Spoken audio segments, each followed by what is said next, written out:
Prelims 2024 के लिए कुछ इम्पोर्टेंट पॉइंट जो हमें ध्यान में रखने चाहिए।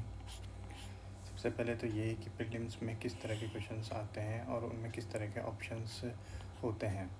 तो जो अगर हमें ये पता होता है तो हमें कुछ ऑप्शंस ऐसे आते हैं जिनको एलिमिनेट करके हम अपने सही आंसर तक पहुंच सकते हैं।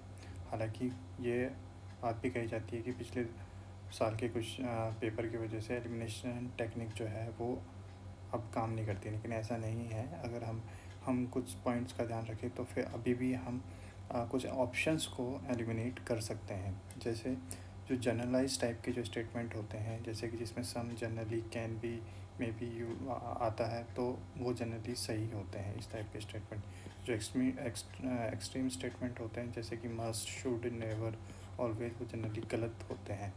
जो फैक्ट्स पर जिस स्टेटमेंट में फैक्ट्स आते हैं वो भी जनरली गलत होते हैं। जैसे कि आपको दे दिया किसी ये कोई पर्टिकुलर सैटेलाइट है, वो इतनी रेंज कवर करती है, या पर्टिकुलर स्कीम में इतना फंड है, तो वो जनरली गलत ही दिया जाता है जनरली।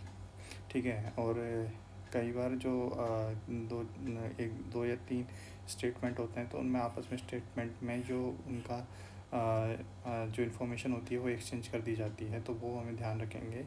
तो हमें पता चलेगा कि वो ऑप्शन जनरली आपस में गलत होते हैं, क्योंकि उनको इन्फॉर्मेशन आपस में चेंज कर दी गई है।